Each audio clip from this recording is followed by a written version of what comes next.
Okay, this is going to be a mixtape review of the history between Rob Van Dam and Kurt Angle. I'm going to title this mixtape The Whole Effin' Olympic Gold Medalist. This is one of my favorite and without a doubt, the most underrated combination I think maybe ever. It's a shame that they couldn't, live out what was planned in ECW because of, Kurt's health and RVD's drug issues at the time. But hey, here it is. And it's funny, the title is pretty cool too. When I was doing the research for the Angle and Benoit from worst to best, I've noticed like people actually make their own compilations, and I actually found one. They actually called it I think they called it like Crippled Intensity. The Canadian Crippler, Intensity, Integrity, Intelligence. But with RVD and Angle, I consider calling this one of a kind intensity. But I decided to go with the whole effing Olympic gold medalist. But hey, the compilation doesn't exist. This is me just talking about the matches. But we're going to get right down to it, man. Kurt actually did a whole podcast just touching on RVD. Basically said that he wished he had gotten a feud with Angle just one-on-one. They never had a singles match on pay-per-view, but he wishes that they would have gotten to do it. I think they would have gotten to do it if they both stayed, healthy in ECW. That definitely would have happened. But they do have some issues. There was a couple of things that Angle did not touch on. He really tries to stay away from anything to do with his ex-wife Karen. But if you remember during the invasion, this was actually reported in PWI. That's how I found out about it. But Van Dam was very, very stiff in the beginning. Like he had a tough time like not bloodying people, and for some reason anytime RVD and Angle faced each other, especially like there was like two matches where Van Dam bloodied up Angle pretty bad. Angle had a bloody nose, was really shaken up. I think Karen and Kurt were supposed to have a honeymoon right after one of those matches, and Karen was just really upset with RVD. But Kurt really didn't touch on that. He did say that RVD was extremely athletic. He feels like Shawn was more athletic, but RVD was a little bit more, combat skilled, more of a karate type wrestler. And, I always just thought their matches just had some tremendous amount of creativity to them. I do feel like over time, Van Dam and Angle, really appealed to more of the... not necessarily smart marks, but, the alternative wrestling fans that were looking for something a little bit more different than the WWE style, with Angle's decorated accomplishments and Van Dam's combat skills. I just think this combination is just tailor-made, for, Ring of Honor fans, TNA fans, just fans that are looking for something a little bit more. So I'll definitely say that about it. What else did Angle say about RVD that was interesting here? I guess I could touch on more of the TNA stuff and ECW stuff when we get down to it. But yeah, I love the combination. You got to see the combination a lot, during the invasion. So the first time these two guys ever faced off against each other, it was the Go Home Raw right before SummerSlam 2001. So we're going back to August 13th, 2001. They actually had the dates wrong on the podcast with, Paulie Bromwell. But yeah, this is right before SummerSlam. I remember actually watching this Raw in a hotel room while being on vacation. I thought the whole show was fucking hilarious. This featured the, Rock and Jericho just brutalizing Steph. And we get the Hardcore Championship on the line. Excuse me. You got RVD taking on Angle. The match is going along sweet. While it lasted. Austin is actually watching this with Deborah in the back. It's a little bit too short, but they do a really creative bump here. Angle's actually on the top rope, and RVD is actually going for like a rolling thunder with the chair. I think he was trying to do like a hurricanrana to Kurt and having him land on the chair. But as RVD is going up after the rolling thunder, he's in midair, and then Kurt just clotheslines him. It was pretty damn sweet. But other than that, you had a little bit of, interference from Tommy Dreamer. Tommy Dreamer is screaming like a girl from the ankle lock here. So they're really trying to build up Kurt for SummerSlam. But, you know, the hardcore title's on the line. So Jeff Hardy actually comes out and pins Van Dam. He actually comes out with like this neon White Sox attire, and he hits RVD with the Swanton. And Jeff Hardy is the new hardcore champion. And Kurt just kind of celebrates with Jeff, kind of shakes his hand saying, you know, I should have won that match, but, you know. And then Kurt basically takes out the rest of the alliance right there. So, yeah, it's a short little match, but that's the first time they actually wrestled, August 13th, 2001. So from there, we get a tag match. Austin is selling a shoulder injury after wrestling Jericho on Smackdown for the title. You know, that was the forgotten Austin and Jericho match for the championship. So Tazz actually replaces Austin here. So we have RVD and Tazz, the former ECW company mates or stable mates, taking on the babyface team of the WWF and Jericho and Angle. It's so quickly Jericho and Angle would turn heel. It's so funny how, you know, things just kept changing during the invasion. I mean, I think the match was pretty damn cool. You know, Tazz and RVD have not had the best of history together. I think Van Dam was very critical of the FTW title, and you know, it seemed like they were, you know, cool once they got out of ECW, but in ECW, it seemed like they were direct competition towards each other. I think they did wrestle at November to Remember 99, but this is cool for the ECW fans. I know, you know, Tazz was used like shit during the invasion. Austin made him out to be a wimp. It's as simple as that in certain promos. But hey, Tazz gets the main event here. This is really just about, you know, Tazz and Angle and the finish right here. RVD. You know what? Something was just lacking in this main event. I think the fans, you know, just the reaction wasn't, you know, quite up to par. And I think maybe Tazz got a little bit of the blame there. But, you know, RVD and Jericho actually went out of here. They're building up their Unforgiven match. But the ending is just pretty much coming down to Angle and Tazz. So, you know, Angle and Tazz have a ton of history with the Royal Rumble 2000. You know, that was Tazz's first match. And, yeah, there were some really good counters from the Tazz mission into the, you know, ankle lock. And, you know, this ends with, you know, Tazz locking on the Tazz mission. Kurt transitioning to the angle slam for the finish. So it looked like Tazz was going to get a big win here, but, you know, Kurt pretty much puts that to rest with the angle slam. So it's a pretty cool tag match. All right, so from there, it's tough to see this date, too. When I see this date, I say to myself, wow. Like, imagine going back in time and knowing what's going to be coming the next morning. It's just really, really tough to digest. But, hey, September 10th, 2001, for the Hardcore Championship, we got Rob Van Dam taking on Kurt Angle. And, yeah, man, this is a pretty cool match. It actually was not the main event. I always thought this was the main event. I think something with The Rock went last on this show right before 9/11. But, yeah, RVD and Angle have a hardcore match. This is as brutal as I think they got in terms of weapons. Kurt actually takes an unprotected, you know, chair shot from Van Dam right by the announce table. So they actually brawl right by the Titantron area.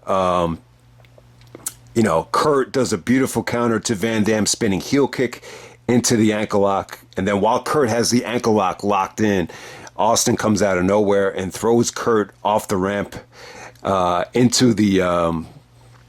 you know, just a set of like cables. And, you know, Kurt even said that was one of the most dangerous bumps he ever took.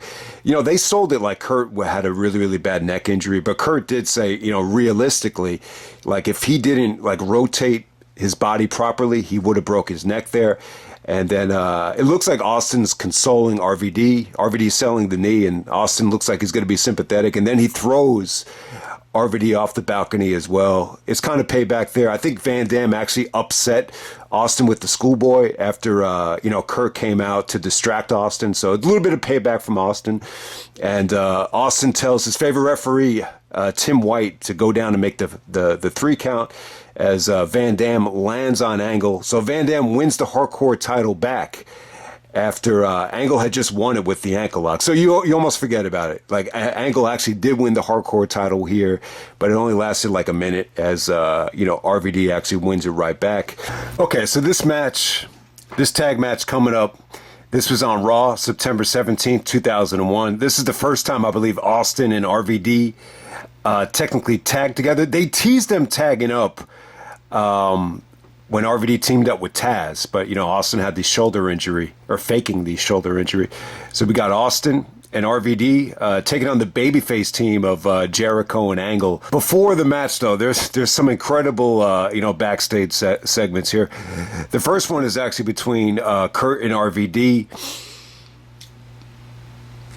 Basically, RVD comes up to Kurt and he starts bragging about how over he was in the last match that they had. He said, "Did you notice the fans were chanting RVD, RVD?" And Angle's like, "Yeah, Rob, and I'm kind of surprised how fast RVD is catching on.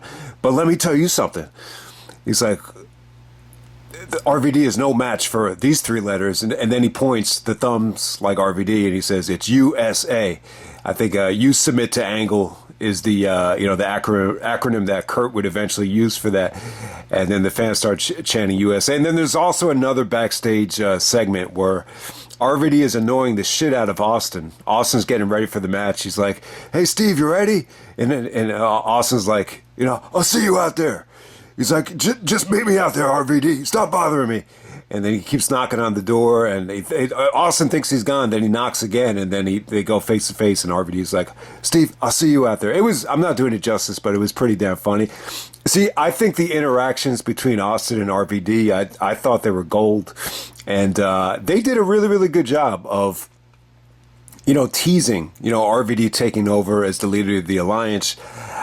It's well documented. I think they could have got more out of it. The two big money matches, Jericho and RVD, and Austin and Angle, are pretty much promoted and set up here. So you got a big tag match to set the tone for Unforgiven. I thought it was good. I think you had an incredible crowd here. The crowd was hot for Kurt once again. Kurt actually, pins Austin. And I think the crowd reaction for anything involving Austin and Angle just turned out really, really well here. And, obviously RVD and Jericho, this is really the first time you see what they could do together as they're setting up a big match at Unforgiven. But yeah, incredible, crowd reaction here. I was really impressed at how lively the crowd was here, considering that we're not even a week removed from the 9/11 attacks. If you remember at Unforgiven, you could definitely feel like, the attacks from 9/11 definitely plagued, that show a little bit. All right, so from there, Angle actually becomes the WWF champion. Austin taps out. Austin takes a little bit of a hiatus. This would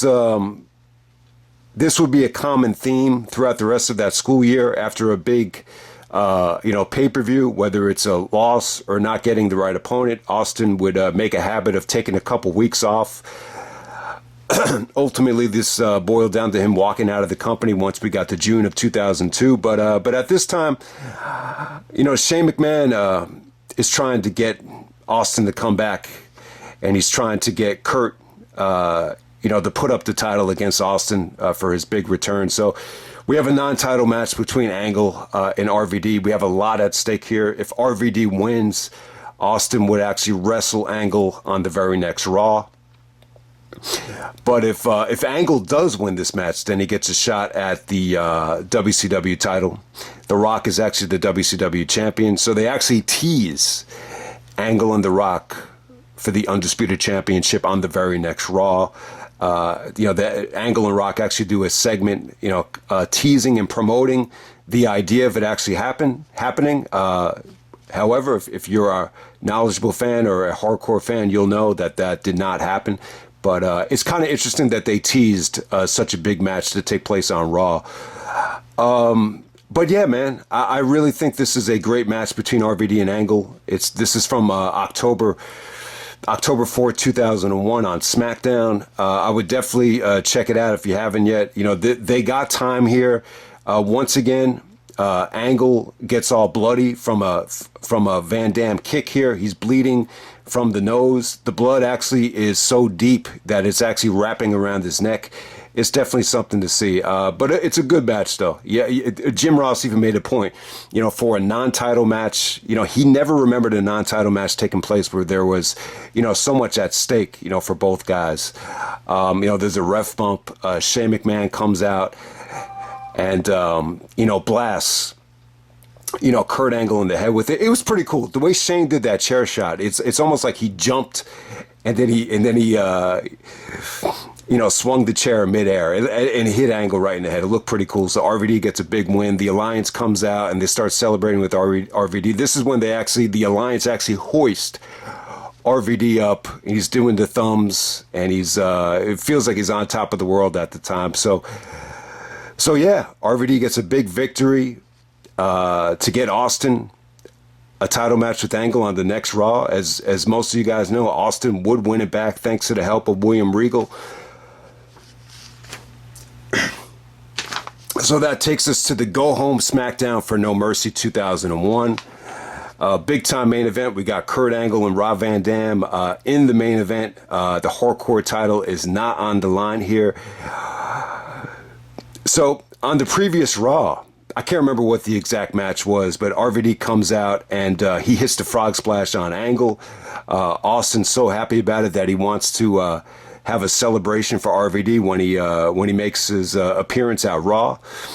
And he gives RVD a hug, and he basically says, this triple threat match. So they're going to do a triple threat at No Mercy, thanks to Mick Foley. Foley came back thanks to Linda McMahon and wants to give the fans the best damn main events possible. So RVD is actually entered into the triple threat match at No Mercy. And Austin's under the impression that Van Dam is going to help him retain the title, so the title will stay with the Alliance. He's giving him hugs. He's giving him this big celebration. But then Austin's mood totally changes after there's a video of Van Dam coming out of a limousine, and he's actually talking to Vince in the limo. You get to see Vince come out of the limo, and Austin is really upset about it. He's really paranoid. Yeah, really one of the first times where we got to see heel Austin going up against a face Vince McMahon. This was at the end of the Invasion. It only lasted for about a month and a half, but yeah, it was pretty cool how they made that work. But yeah, we get this Go Home show to No Mercy. It was pretty cool, man. RVD and Angle had a good match. It was going along great. And once again, Kurt gets all bloody here. Once Kurt locks on the ankle lock, Austin actually comes out and, the match ends in a DQ. He's going after Kurt, hits Kurt with the stunner. He throws Van Dam out of the ring. Kurt regains consciousness and is able to hit Austin with an angle slam. And then Van Dam gets in. This has got to be one of the best moments of RVD's career. This might be it. This might be like top 5. I really think it is. So Van Dam goes up to the top rope. It looks like he's got his frog splash Angle. It ends up being Austin. Everybody's going crazy. Vince comes out and gives the RVD, the Rob Van Dam thumbs signal. And yeah, it looks like RVD might possibly join the WWF and join Vince. Vince is marking out for RVD harder than maybe anybody ever. And yeah, I haven't seen the RVD documentary on A&E yet, but yeah, I think it is true. I think Vince was a huge RVD fan, even though he did say, it's not that I'm such a big RVD fan, but I think it is true. I think Van Dam was a hell of an athlete. I think he had a unique look, and then at the same time, I think he knew how to play up to the crowd the way Vince wanted to. I think Van Dam was good at working the crowd, very similar to an AJ Styles, and I think that's why Vince got so behind him here. But that leads us to No Mercy 2001 from St. Louis, Missouri. Triple threat match, Kurt, Austin, RVD. Austin's defending the belt. Kind of a predictable main event here. I always say to myself, I wish Angle went into this thing as the champion. I just think it definitely would have felt a little bit more unpredictable, but you kind of knew Austin was going to retain here. But when I look back on it now, and I've probably touched on all this stuff in the No Mercy 2001 review, but the thought process with a lot of fans was that, it was a little bit too soon for RVD to win the belt because, you only got to see him at Invasion, SummerSlam, Unforgiven. This is his 4th pay-per-view. And he's already on the verge of winning the WWF title. And you say to yourself, all right, at that time, if he doesn't win it here, he's going to get plenty of other chances to win it again. Ended up being 5 years. It ended up being cut short. So I say to myself, man, when you have someone this hot and this talented and this over, you got to put the belt on him. I think looking back on it, I love the idea of doing it. I know it would have fucked up Austin's plans with the invasion and the Undisputed Championship and all that stuff, but I just say to myself, wow, I love the idea of doing it. I love the idea of capitalizing on it when somebody is hot. You know, how many times did Ring of Honor fuck up and, you know, not put the Ring of Honor title on the guy that was hot? So, yeah, I mean, it's an analogy that you could use in real sports as well. I remember, to use a baseball analogy, the Yankees used to have a guy named Greg Bird. He used to be first baseman for the Yankees, tailor-made for Yankee Stadium with that left-handed beautiful swing. And all of a sudden, the guy started going into this deep slump where he's like, you know, batting in the 100s. And then, you know, someone asked him, he said, you know, how are you going to snap out of this slump? And he said, yeah, I'm not worried about it. I know I'm going to get a million chances. And then it slowly but surely, like he didn't get that many more chances, and he's out of the league now. He wasn't even playing in the next couple of years. And so, yeah, you see how thin the line is.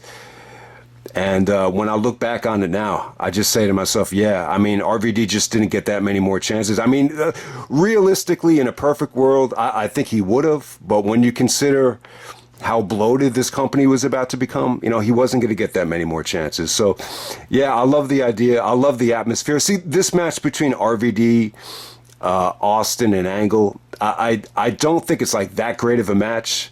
I actually think the Benoit Jericho King of the Ring match is actually a better triple threat in terms of wrestling, but I think this had the better atmosphere. I think this is just more fun to watch.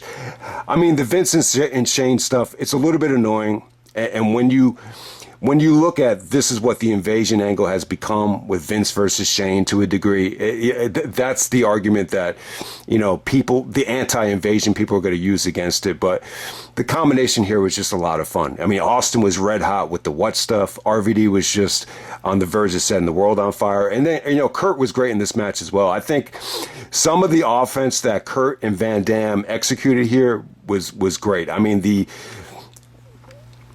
spinning heel kick into the belly-to-belly where, you know, Kurt actually catches Van Dam's leg and then belly-to-bellies him. I mean, that was sweet as hell. You know, Kurt actually, you know, countered the frog splash by doing the running belly-to-belly. You know, Vince's facial expressions were awesome after some of these Angle spots here. And, yeah, Angle is just German suplexing and belly-to-bellying the shit out of Austin in this match. I mean, it was really fun to watch. I mean, Van Dam had some nice crash and burns. The ending is just, I know I've touched on the ending before, but Kurt kind of feels the same way I do. He just said that the ending was really, really anticlimactic. But to me, like, a lot of it had to do with Van Dam's selling of the stunner. I mean, I love RVD, but, you know, not everybody's going to sell the stunner the way Shane does or Shawn Michaels does or The Rock does. I just think Van Dam took an awful stunner. You know, my brother's interpretation of it was, oh, Van Dam's just trying to do something different by selling it differently. But it just didn't come off good. Okay, next up we got Rob Van Dam teaming up with The Rock to take on Lance Storm and Angle. So yeah, pretty cool. You know, the first time I think the only time Rock and RVD ever teamed up together. The story here was that, you know, Rock and RVD had a lot of charisma and they're really cool and they're hip and young and, you know, they know how to appeal to the fans, while Lance Storm is, you know, Lance Storm is like, you know, this is right before the boring stuff happened. And, you know, Kurt was trying to get Lance Storm to smile. And, you know, Kurt is being a bullshit artist and telling Lance Storm that he's a lot more charismatic than The Rock and RVD put together. So it was a funny story there. But, yeah, Angle and Rock, their chemistry was undeniable at this time. They're coming off that great triple threat in The Rock's hometown of Miami where, you know, Kurt and Rock did some incredible stuff on the mic and in the ring. So yeah, Rock and Angle, they just produce magic out there. You know, RVD's beef with Storm was that he was like a messenger boy for Jericho. Remember Jericho and RVD had that undisputed title match where, you know, Van Dam thought he got screwed. So you have that going on there. But yeah, I mean, I think the match is really, really cool. I mean, this is really just about The Rock getting a nice big win in his home state. He actually ends this thing by doing the people's elbow to Lance Storm. But the match is pretty fun. You know, RVD and The Rock get to celebrate. But yeah, I mean, really not much to say about the RVD Angle combination here. But this is one of the few rare tag matches they ever got to wrestle in. Jericho was actually on vacation here with the 2 titles. He cut one of the cockiest heel promos of his life there, and it was pretty cool. The Jericho promo actually aged well for me while he's on vacation during Christmas break. So from there, we got Rob Van Dam taking on Kurt Angle. This is from the draft, so we're going back to March 25th of 2002, the historic first ever WWE draft. We have Vince and Flair picking guys. So Vince is actually drafting guys to SmackDown. Flair is actually drafting guys to Raw. So when Flair actually drafts RVD, Vince gets upset about it. He's like, damn it, damn it, damn it, damn it. Then Angle's like, what are you talking about, Vince? You're on a roll. He's like, yeah, I'm on a roll. But so is Flair. So Angle's like, why are you so upset? You know, when did you become such a big RVD fan? And Vince is like, it's not that I'm such a big RVD fan. It's just he's got extraordinary athleticism, but the most important thing is he has the Intercontinental Championship. Then Angle's like, hello, you want the IC title? I could get it for you. And then Vince is like, that's a great idea. So we got RVD and Angle later on in the show for the IC title. And Vince says, you know, maybe you should have been drafted number 1. So if you haven't seen it yet, the segments here between Vince and Angle were hilarious. There's one segment where Angle actually tells him to draft Benoit. I love that one too. But Angle is like bitching at him about, you know, should have been the number 1 pick. Because I think the number 1 pick was The Rock. And Angle keeps on telling him, you know, I should have been number 1. And then Vince actually says, you know, maybe you should have been number 1, Kurt. But hey, we got RVD and Angle. The last time you get to see them wrestle until ECW, it was going along great. You could just tell at this time Angle was, you know, getting better. He was a little bit pissed here. Just the takedowns on Van Dam looked brutal. Some of the belly-to-bellies looked very, very stiff. Van Dam selling on the belly-to-bellies looked incredible here. It looked like it was very painful. But yeah, I mean, Angle at this time could just get the most out of anybody. I mean, this was going along great. You know, not even like 3 or 4 minutes in, there's a goofy ref bump where the ref gets accidentally hit by Angle, and then the referee calls for a disqualification. And yeah. And then all of a sudden, Edge comes out of nowhere and starts giving Angle these belly-to-belly suplexes. I never knew why Edge started doing those belly-to-bellies. And he hits Angle with the spear. I mean, the fans went crazy about it, but, you know, they're really trying to set up and force Edge versus Angle, even before they ever, you know, stepped into the split on SmackDown. So that's how that ended right there. But, you know, the problem with this draft show was I just think you had just a lot of segments on this show between Vince and Flair, and you know the matches just did not get a lot of time. For as historic as a show as it is, and it was a historic show. I just remember, you know, analyzing and talking about the draft the next day in school. You never do that now. It's like today, if there's a draft, it's like, you know, does it even really matter anymore? But you know, at that time, it felt fresh. It felt like, all right, man, this is just something special. Okay, the last official match that RVD and Angle had under the WWE umbrella, to say it correctly, would be on ECW on Sci-Fi. This was the last show of June of 2006. I believe the follow-up to Vengeance 2006, where you know, Kurt lost to Orton. So Kurt was saying that Vince told him, you got to put over somebody on the way out. And you know, Kurt's memory thought it was Orton. But realistically, I believe it was supposed to be RVD. So Kurt would lose this match, and he would be suspended. He failed the wellness policy. Eventually, RVD would, you know, be suspended the next week for getting busted by the cops with Sabu smoking weed. But hey, Kurt was the first one to get suspended. So at the time, it was a little bit deflating. But to be completely honest with you, you could have seen the Kurt stuff happening. You know, there's so much stuff that leaked with Kurt being worried about the testing, you know, after Eddie had passed, that you could kind of see this coming. But at the time, you know, RVD was still ECW champion, WWE champion. You know, they're still building up to the, you know, the match with Edge. I think that was supposed to happen at Saturday night's main event. It was supposed to be RVD, Edge, and I believe Cena in the triple threat. And, that match kind of got, pushed up to Raw because of the suspensions. But hey, man, we get RVD and Angle, the main event of ECW on Sci-Fi. And it was good, man. It was really, really good. I think this probably would have happened at a bigger stage, possibly SummerSlam. So it did not happen there. We get it just one time on ECW. And I really, really enjoyed the match. It's a little bit bittersweet, though. Some of the issues I had with it were, and it's well documented. I think I did talk about this on Kurt's anthology. This is actually the last match on Kurt's WWE anthology. So there's a lot of, mainstream fans here. They had just taped Smackdown. So there's actually a little bit of We Want Cena chants. I just feel like,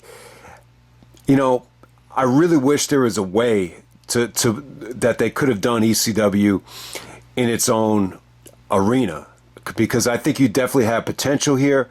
I think you had Heyman having some creative input, the Kelly Extreme Expose, building the company around Kurt and RVD. It really sounded good on paper. You just forget, man, like how negative people were on it. People just thought it was crap. I mean, very, very negative thoughts on this presentation here. Obviously, the biggest gripe people are going to have with it was, this is Vince's version of ECW. It's not exactly Paul Heyman's version of it. A lot of people just thought Vince filtered too much out of it. But I think Van Dam and Angle, they went out with a bang here. The match is really kind of catered to RVD's strength. RVD does go over clean. But at the same time, Kurt did some good grappling here. There was really just a lot of, good mat work from Kurt, where he's just throwing his elbow and rubbing it into RVD on the mat. So, they really tried to make Kurt more of a badass grappler, that was going to stay undefeated and, what wasn't going to lose to anybody. And he was going to have like these short, realistic, somewhat of a blood sport type of feel with the way they were going to book Kurt if he was going to stay on the roster. But, you had Edge and Lita, kind of watching on here. And, I think Kurt and RVD still had good chemistry here. I think it was just as good as their 2001 stuff. I think you could definitely argue that this is their best one-on-one match together. I mean, there was just some creative stuff here, whether it be, Joey Styles actually pointed out when Kurt actually caught RVD's kick, it's almost like a cradle suplex, how he catches it and cradles him with the suplex. So that was cool. Once again, RVD is still, busting out some tremendous super kicks, mule kicks out of nowhere. And, this time Kurt doesn't get bloody. So I think Van Dam really kind of cleaned up his act in terms of, how to hit the move without really, bloodying up his opponent. So, that was good. Angle did his running belly to belly to counter the frog splash. I just think you had a great matchup right here. I just wish it could have been done in front of a better environment. Ultimately, RVD does go over with the frog splash, but ultimately, I think you had good high spots, you had good mat work, you had good counters. Angle, RVD's counter to the Angle slam into the DDT was sweet. Van Dam gets the nice feel-good victory with the frog splash. Edge is in the crowd, kind of giving RVD the big thumbs up and clapping. And then Edge comes in and spears Van Dam to end the show. But yeah, this would be the last time he saw Kurt until, I believe, the Hammerstein show on August 1st. Which was actually CM Punk's WWE debut as well. But yeah, kind of a bittersweet ending. You almost forget that, even on the WWE, anthology compilation with Kurt, like in a situation like that, you would never really say anything bad about the company. Yeah, but Kurt was just really, really down on, being in ECW and having to work with guys like Balls Mahoney and the Sandman. And, I'm a great technical wrestler, but, all these other guys have weapons. Kurt was really, really down about that. But yeah, I mean, Kurt made up his mind that he wanted to leave the company, around this time. He already made it up. He just didn't know how he was going to, create his exodus out of the company. But yeah, that's pretty much how it ended for Kurt. This is the last time he got to see RVD and Angle one-on-one, at least in the WWE. Okay, so the final part of the video, we'll talk about Kurt and RVD's run in TNA. I mean, you would have think Kurt Angle and RVD, this possibly should have been the main event of a Bound for Glory or a Lockdown or, at least, one of these pay-per-views. But I think they just had a crappy match on Impact. So if you see the Impact match, the end of it is on YouTube. There's actually a Kurt Angle show where he actually calls the match, and Meltzer is very critical of it. I think the match is okay. You could definitely see the decline in both guys at the time, and it definitely felt like, the structure of the WWE during the invasion was especially missing, compared to a lot of their other matches. But yeah, Cowboy James Storm comes in and super kicks Kurt. They wanted to make Storm look strong heading into the pay-per-view. So that's what Meltzer kind of misunderstood about it. That's why Angle came off a little bit weak. But yeah, I mean, it's pretty much a forgettable match. But, they did, that's the last time that they did wrestle. But in terms of RVD and TNA, obviously he got word that Kurt was making like a lot of money in TNA. And I'm not even sure how much money Kurt was making. I mean, I've heard that it was, 500,000. And then I've talked to other guys where, it's in the seven figures. So who knows? But, the point is RVD was actually a little bit let down that Kurt really wasn't making what he thought he was making, but he still ended up in TNA anyway. But it really kind of felt like Van Dam was a very stubborn, I think that's the word for it, stubborn about, working in TNA. Like he just, he had limited appearances. He won the world title, but I just remember like he didn't lose the world title clean. Just how they executed Van Dam losing the belt, that really, kind of soured me on that whole push. Yeah, and a lot of people were kind of down on RVD's run in TNA. The impression, they even asked Kurt about it. They said, the general thought was that he was just there for the money. And then Kurt was like, no, that's not true. But I guess it is true. And I think a lot of people just thought, Van Dam had lost so much passion for wrestling, considering how bad the ECW stuff went at the end, that he just had really nothing left. So, but I think it's true. I think that was, especially at that time, I think that was the biggest motivator for RVD, was just, to wrestle very lightly and just to make a lot of money. Obviously, he had no interest in, working a full-time schedule if he was, legitimately counting down the days until his contract expired. I mean, you wouldn't want to put yourself in that position again. So I definitely understand it. But yeah, I mean, when you look back at Kurt and RVD in TNA, obviously I think Kurt, going to TNA, when you look back on it, it really did kind of, open the door up, for, a lot of different guys to actually want to come in. I think Christian opened the door up for Kurt, but Kurt opened the door up for so many other people when you look back on it. But just some general thoughts on Kurt and RVD to just kind of wrap this up. I think it's an underrated combination. I think part of the problem in terms of why this wasn't like a main event or WrestleMania level feud, in some ways it was just kind of there to assist Austin as a heel during the invasion. I think more than anything, I think part of the problem is Kurt is more of a I think the lack of experience at that time definitely hurt Kurt in terms of, asking him to carry a feud with, an outsider like RVD, Kurt not being a fan growing up. I think a lot of those things factored into the equation. And I just think there still was probably a lack of trust that the feud would have been, a WWE style feud when you consider Van Dam's,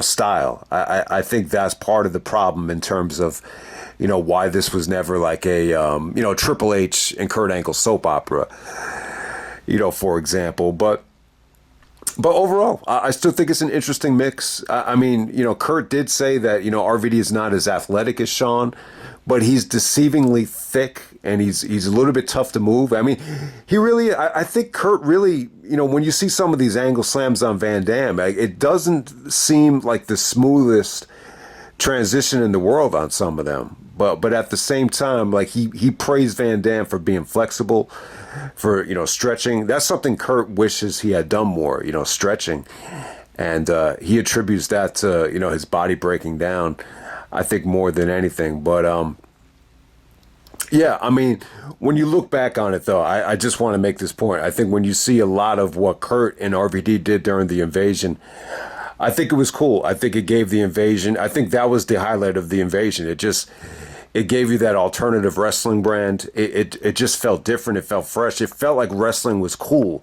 at that time. You got a legit, star like Angle with the decorated accomplishments, and then you got someone as groundbreaking as RVD. It just, to me, like, it was refreshing at the time. And they did work a lot. I mean, there was a lot of different singles matches that they had during the invasion. None of them really got the main event platform aside from the No Mercy main event. But yeah, man, I think I think it was a great combination looking back on it. And then to wrap this up, the Kurt said, probably the most memorable thing they did was, Kurt was, contemplating going into the Olympics in 2012, and his body just kept breaking down. Like, he kept on tearing his hamstring, and then he started putting on weight, and then he just never really, got healthy again. I know he tried to do it a couple of times, but then they made a parody of it. Kurt was saying that, one of the producers he knew was big friends with RVD, and they thought of this vignette where RVD starts training Kurt, to go into the Olympics about anything other than wrestling, like volleyball, fencing, badminton, all these crazy sports. And then they had Kurt dress up as a woman, and, they were trying to get him into the women's Olympics. So it was a little bit weird. I'm not going to say it's like the best thing in the world, but it was cool to see Kurt and RVD kind of mend fences and, do something fun in TNA. That's probably the most memorable thing that they did in TNA when you look back on it. But, the funny thing is, Van Dam has a podcast himself. They did a whole episode on Kurt. It's not really consistent when they're in terms of, just talking about Angle the whole episode, the way the Kurt Angle show would, stay consistent with it. But Van Dam did touch on the Karen Angle stuff. I did mention that Kurt, I think one of the rules that he laid on was that he didn't want to mention anything about Karen. The last time he mentioned something about Karen was that RF video shoot where he said, Karen's a heel. But, they might have still been married at that point. But, hey, Van Dam touched on it. Karen, he thought maybe Karen was a talent in WWF. She was never technically a talent, going back to 2001. The only thing she really did was celebrate with Kurt after Unforgiven. And I think she might have, called Austin an asshole, in the crowd. But she did an interview, and she stated, RVD needs to go back to Ohio Valley Wrestling and learn how to wrestle because he keeps on bloodying up Kurt. So, yeah, she really took a shot at him, and